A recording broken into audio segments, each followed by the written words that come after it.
Good day, I'm Lorraine Mendez, and this is your JIS News for Tuesday, December 8. Persons presumed to be dog owners will face criminal charges if their animals attack an individual in a public space, whether or not there is formal proof of ownership. The provision for presumptions and defenses clause was among amendments approved by the Senate on Friday in the Dogs Liability for Attacks Act 2020. Leader of Government Business, Senator Kamina Johnson-Smith, pointed out that the scheme of the act was set up to ensure informalities were taken into consideration. We need to ensure that responsibility is therefore still applicable more widely, so that the victim, which is who this act is intended to protect, that the victims are not only protected, but they are given recourse, and that persons are held accountable and not able to simply slip out of the clutches of the law by saying, that they never pay no money for the dog, or there's nothing to prove that it's their dog. Senator Johnson-Smith said presumptions were needed in law to allow and guide a court to make sensible and clear deductions in respect of who is responsible for a dog which committed an attack. The bill provides for criminal and civil liability for an owner of a dog that attacks, injures, and/or causes the death of a person. It's aimed at encouraging dog owners to exercise appropriate care in managing and controlling their dogs. The bill proposes fines ranging from $500,000 to $3 million or imprisonment from 6 months to 15 years. Still in the Senate, the members also sanctioned the Bank of Jamaica Amendment Act 2020.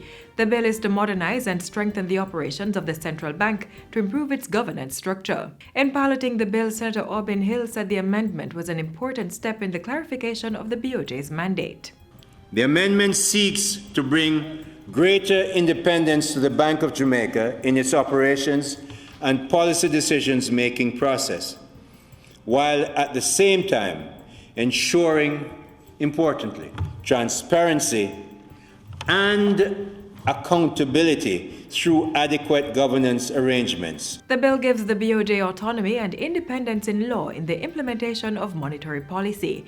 In addition, the legislation seeks to ensure that the central bank has adequate capital at all times and institutes a robust and modern institutional framework.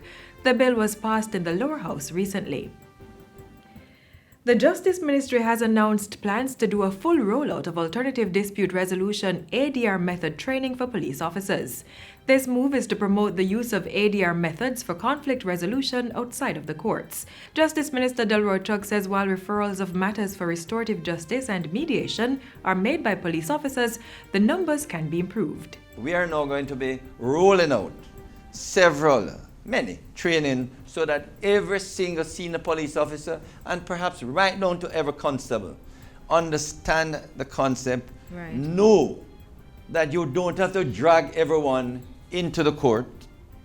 You can deal with it by referring the matter to a restorative justice facilitator, to a child justice officer, another arbitration or other alternative dispute resolution. Minister Chugg was speaking recently at the 4th Access to Justice Live virtual town hall. He said having police officers adequately trained in ADR would help to build the relationship between civilians and the police force. Justice Patrick Brooks was sworn in as the new president of the Court of Appeal yesterday following the retirement of Justice C. Dennis Morrison on Friday. Justice Brooks was presented with the instrument by Governor General Sir Patrick Allen in a ceremony held at King's House. Justice Brooks says he looks forward to the challenges ahead. I will strive to build on the legacy of those presidents, so that when it is my turn to retire, God willing, I will pass on to my successor a court that she will be proud to lead.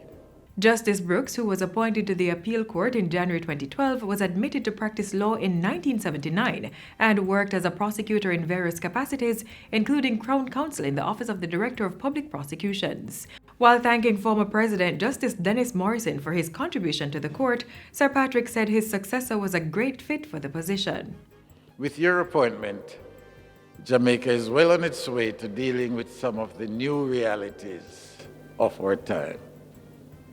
And so, sir, for your achievements, today we will also confer the Order of Jamaica on you in accordance with your elevation. Retired President Justice Morrison, who was appointed to serve in the Court of Appeal of Jamaica in 2008, was appointed as president in January 2016.